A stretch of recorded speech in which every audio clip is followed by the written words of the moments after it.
Bonjour, bienvenue à Morning Revival. Je suis Moses Dajoshua.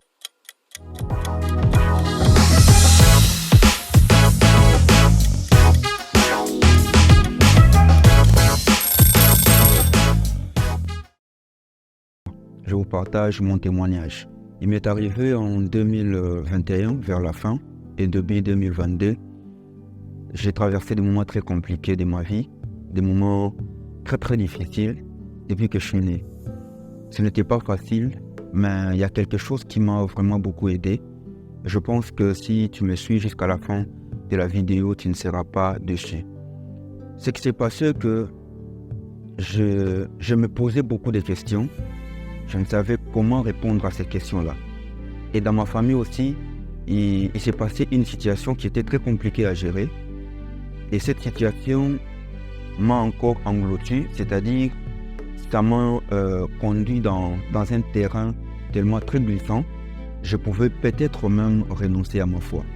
Mais grâce à Dieu, cela n'est pas arrivé. Je me posais tant de questions parce que j'avais besoin de la sécurité. Mais malheureusement, je ne pouvais pas trouver la sécurité auprès des hommes. Je ne pouvais que trouver la sécurité en Jésus-Christ. Plus le temps avançait, plus je posais des questions, je n'avais pas de réponse malheureusement. Mais ce qui est arrivé, c'est que le diable s'est fait infiltrer dans ma vie par rapport à ces questions que moi je me posais. Puisqu'il n'y avait pas de réponse bien sûr. Et de l'autre côté aussi, d'autres personnes avec lesquelles je partageais ces problèmes-là n'avaient pas de réponse. Alors ils réfléchissaient à la manière des hommes. Et je me sentais toujours très limité. Du jour au lendemain, il y avait toujours des questions qui naissaient en moi. Mais qu'est-ce qui est arrivé exactement? Il est arrivé que dans ma famille, il y avait un problème. Ma sœur m'a parlé. J'avais un problème financier. Et je suis arrivé dans une ville où je n'avais ni père ni mère. Et je n'avais même pas un frère. Aujourd'hui, j'ai bien sûr mes frères et sœurs de l'église qui sont pour moi une famille. Et cette situation-là ne me permettait pas au fait de vivre calmement ma vie en Christ ou encore ma vie comme étant humain normalement. Lorsque le diable s'est mis en action, cela s'est manifesté par des oppressions et même la dépression. Je vais vous dire ici que la dépression ou même les oppressions, ce n'est pas quelque chose à négliger et à voir seulement avec des yeux humains et puis sans passer. Parce que moi qui vous parle aujourd'hui, il m'est arrivé à être dans ma pièce, dans ma chambre bien sûr, d'entendre une voix. J'entends une voix qui te dit « Maintenant là, tu dois mourir ». En fait, je ne savais pas pourquoi, mais j'entendais seulement cette voix-là qui revenait à tout moment. Il m'est arrivé aussi de sortir, de marcher en cours de route. Tu entends la voix qui te dit « Tu dois maintenant là tomber sur la chaussée, on doit te cogner ». Ça revenait comme ça à plusieurs reprises. Je pouvais être au balcon. Tu entends cette même voix qui te dit « Maintenant là, plonge-toi là-bas et tu dois tomber ». Je me posais une question, mais qu'est-ce qui se passe? Je ne comprenais pas la situation. Même quand j'étais dans la cuisine en train de préparer, j'entends une voix qui te dit « Prends le couteau, tu dois t'égorger maintenant là ». Ça me faisait peur.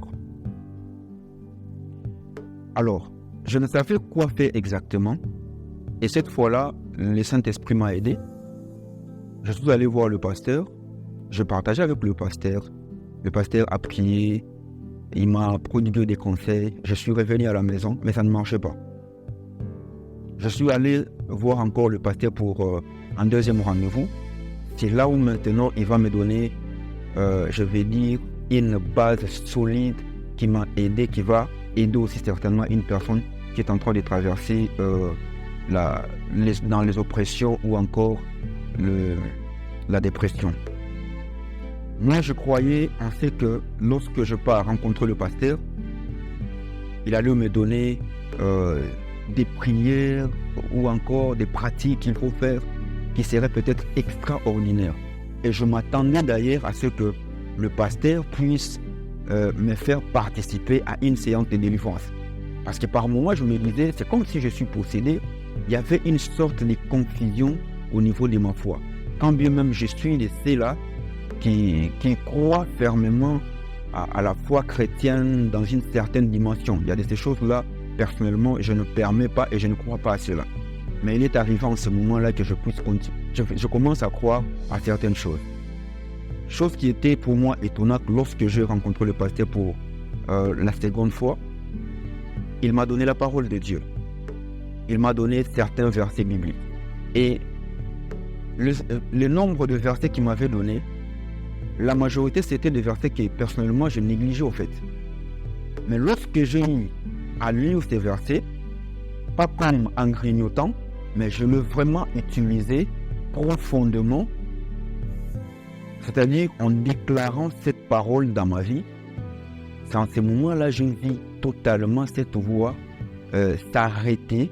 Je vis ces manifestations s'éteindre. Et aujourd'hui, je peux marcher en paix.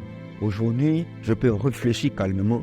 Après avoir prié avec la parole de Dieu, je me suis rendu compte que, puisque c'était une situation qui m'avait affecté humainement et même dans mes pensées, ça revenait par moments.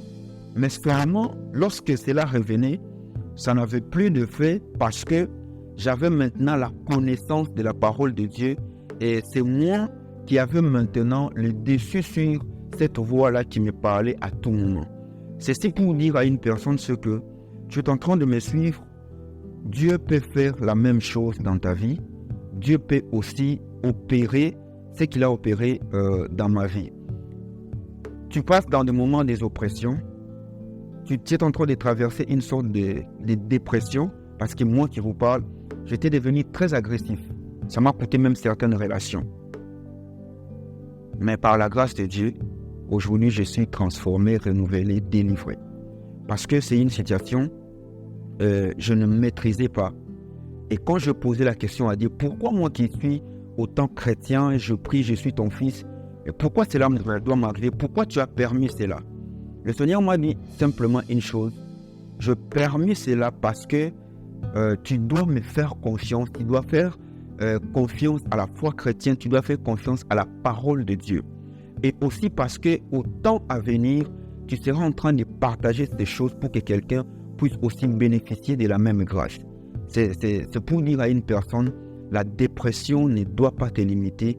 Les oppressions ne doivent pas être au-dessus de toi. Prends la parole de Dieu, utilise la parole de Dieu, parce que la Bible dit dans Galates, c'est que Jésus-Christ s'est donné lui-même afin de nous délivrer de ce monde mauvais.